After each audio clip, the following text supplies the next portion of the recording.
लालची जिठानी, बुद्धिमान देवरानी। जिस घर में 4 बर्तन होते हैं वहाँ खनखनाहट तो होती ही है। पर क्या हो जब एक ही घर में लालची और बुद्धिमान इंसान रहता हो? चलिए देखते हैं लीला के घर की लीला। अरे बिमला, कहाँ मर गई तू? हमेशा का तेरा यही नाटक है। अरे तैयार हुई या नहीं? बस आ गई दीदी। आपसे ना 5 मिनट का भी सब्र नहीं होता। अब इंसान बाहर जा रहा है तो ऐसी थोड़ी ना निकल पड़ेगा। सही कहती है माँ जी, अगर हम तेरे भरोसे रह गए ना तो रोड पर आ जाएंगे। अब जल्दी चल वरना रास्ते का माल सस्ते में नहीं मिलेगा। दीदी, इतना भी लालच करना अच्छी बात नहीं है। रास्ते पर मिल रहा है सस्ता माल। ऐसा माल कई बार हमें भारी नुकसान में डाल देता है। तेरी इन्हीं बातों की वजह से ना मेरा तेरे साथ जाने का कहीं दिल ही नहीं करता। तुझसे अच्छी तो माँ जी है। तेरे साथ चलती हूँ तो लगता है किसी ज्ञानी बाबा के साथ चल रही हूँ। अपना ज्ञान अपने तक रख। मैं खुद बहुत ज्ञानी हूँ, मुझे ज्यादा ज्ञान मत दिया कर। और भूल मत, मैं तेरी जेठानी हूँ। और जिंदगी में लालच करना भी बहुत जरूरी है। अगर इंसान लालच नहीं करेगा तो उसे पाने की इच्छा कैसे रखेगा? विमला को ज्यादा बातें करनी पसंद नहीं थी, इसलिए जब भी विमला की बहस लीला से होती तो विमला हमेशा चुप हो जाती। और हमेशा की तरह आज भी विमला लीला की किसी भी बातों का जवाब नहीं देती और उसके साथ मार्केट के लिए निकल जाती है। जहां लीला देखती है कि मार्केट उठ रही है, ये देखकर एक बार फिर लीला अपनी देवरानी से कहती है, देखा, तेरी वजह से हो गए ना हम लेट। मार्केट उठने लगी। अब जल्दी चल। सबसे पहले तो आज मैं साड़ी खरीदूंगी। मेरे पास एक ढंग की साड़ी नहीं है। क्या दीदी, आपकी पूरी अलमारी साड़ी से ही भरी है। और कितनी साड़ियों का लालच रखोगी? इतनी साड़ियों का लालच रखूंगी कि एक दिन अपनी खुद की दुकान खोल लूंगी। और कुछ? चल अब। लीला विमला के साथ एक साड़ी की दुकान में जाती है, जहां 1000 की साड़ी 500 में और 5000 की साड़ी सिर्फ 1000 रुपए में मिल रही थी। इतना अच्छा सेल लगा हुआ देखकर लीला की आंख मानो फटकर बाहर आ जाती है। अरे वाह, ये साड़ी कितनी अच्छी लग रही है विमला। तू जानती है कि ये साड़ी दुकान में 5000 की मिल रही है और देख हमें सिर्फ 1000 में मिल रही है। पर दीदी, इस साड़ी का कपड़ा मुझे ठीक नहीं लग रहा। और भला ये दुकानदार इतनी महंगी साड़ी इतनी सस्ती क्यों दे रहा है? आपने एक बार भी नहीं सोचा इस बारे में? विमला, अभी तुझे मार्केट के बारे में कुछ पता नहीं है। यहाँ सेल लगी है और ये कोई खराब कपड़े नहीं होते। अच्छा भैया, आप ना मेरे लिए ये 4 साड़ियाँ पैक कर दो और ये 500-500 वाली भी 4 साड़ी पैक कर देना। दीदी, सारे पैसे साड़ी पर ही उड़ा दोगी? माना कि सस्ती साड़ियाँ मिल रही है, पर इतनी साड़ी का करेंगी क्या? पहनूंगी और क्या। जब तू मायके जाएगी तो तू खाली हाथ थोड़ी ना जाएगी। आखिर तेरे मायके वालों को भी तो पता चले कि तेरी जेठानी कितनी अच्छी है। इसीलिए ये कुछ साड़ियाँ मैं तेरे घर वालों के लिए तेरे हाथों से भिजवाऊंगी। पर दीदी, इन सब की... अरे चुप करना, तू कुछ नहीं बोलेगी। वैसे भी अभी मैं बाहर हूँ और मेरा मूड बहुत अच्छा है। मैं तेरी एक बात नहीं सुनने वाली। लीला विमला की एक नहीं सुनती और खुले हाथों से खर्च करती है। घर जाने के बाद जब आशा इतना सारा सामान देखती है तो अपनी बहू से हिसाब लेने लगती है। बहू, तू इतने लालची क्यों है? मैंने तुझे मार्केट भेजा था ताकि तू घर की जरूरत का सामान लेकर आ सके, पर तू तो अपने खाने और साड़ियाँ उठा कर ले आई। मुझे पूरा हिसाब चाहिए। छोटी बहू, अगर आज तूने बड़ी बहू का साथ दिया तो तू भी मुझसे नहीं बचेगी।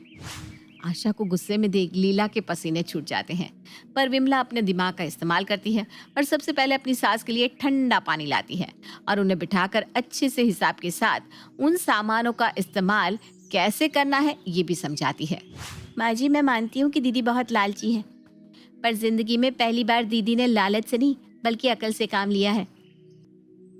हाँ, ये इतनी सारी साड़ी और गहने लेकर है? अरे इसकी अलमारी खोल कर देख। इसकी अलमारी उल्टी कर रही है।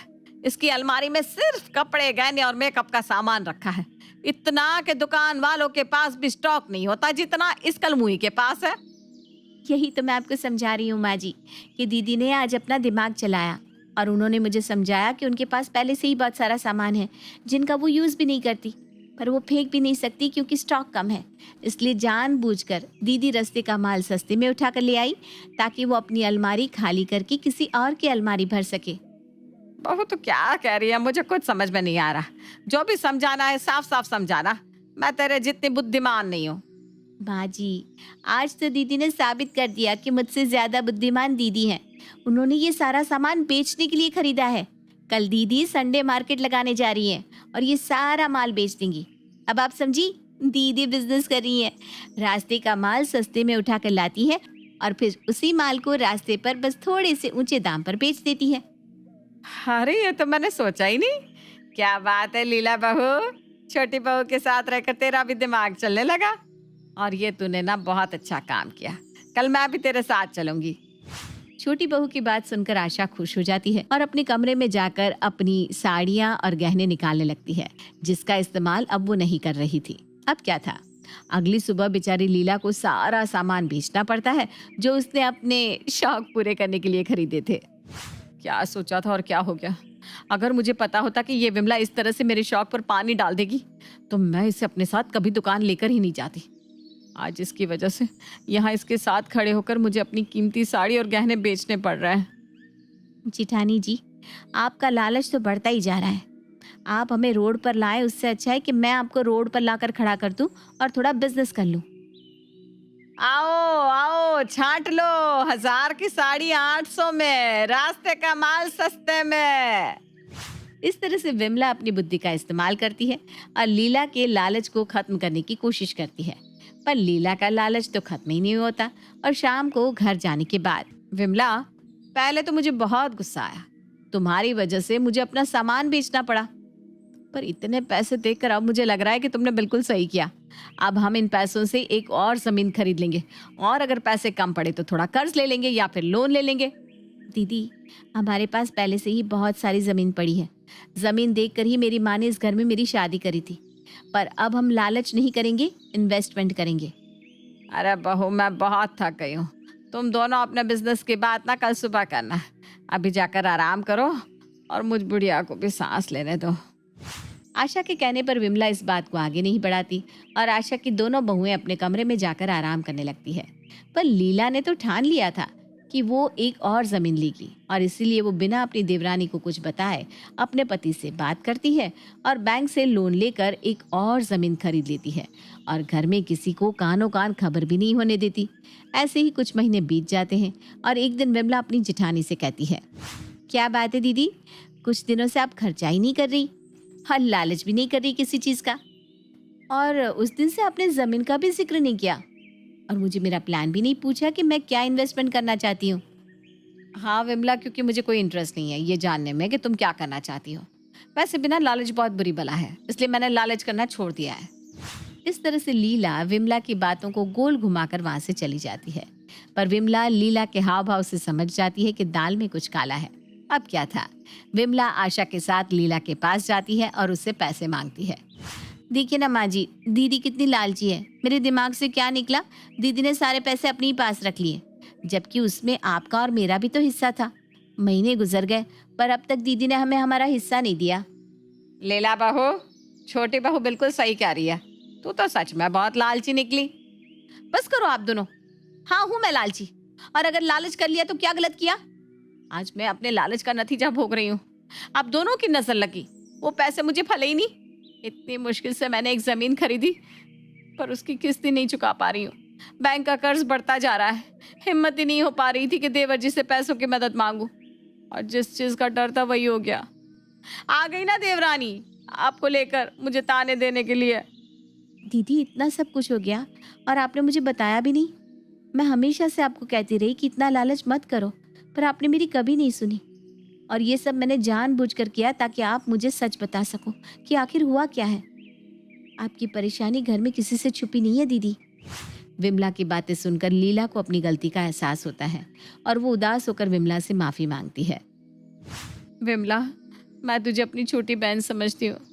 मैं तुझे इस तरह से नहीं बोलना चाहती थी, पर मैं इतनी परेशान हूँ कि मुझे कुछ समझ में ही नहीं आ रहा क्या करूँ मैं। अब तू ही मेरी मदद कर सकती है। बड़ी बहू, हम एक परिवार है और परिवार से कभी कोई बात छुपाई नहीं जाती। और रही छोटी बहू की बात, तो वो तेरी मदद ज़रूर करेगी, और हम यहाँ तेरी मदद के लिए ही तो आए हैं। हाँ दीदी, मैं आपके साथ हूँ, पर आपको भी मेरा साथ देना होगा।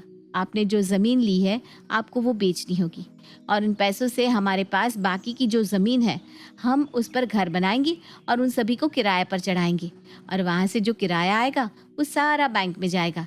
इस तरह से कर्ज भी जाएगा और हमारी इन्वेस्टमेंट भी होगी। यही चीज़ मैं आपको उस दिन भी समझाना चाहती थी। खाली ज़मीन हमारे किसी भी काम की नहीं है। जब तक हम उस खाली जमीन का इस्तेमाल ना करें। लीला को विमला की सारी बातें समझ में आ जाती है और इस तरह से विमला अपनी सूझबूझ के साथ अपनी जेठानी को कर्ज के बोझ से बाहर निकालती है और उन्हें पैसे, जमीन और सामान का सही इस्तेमाल करना भी सिखाती है।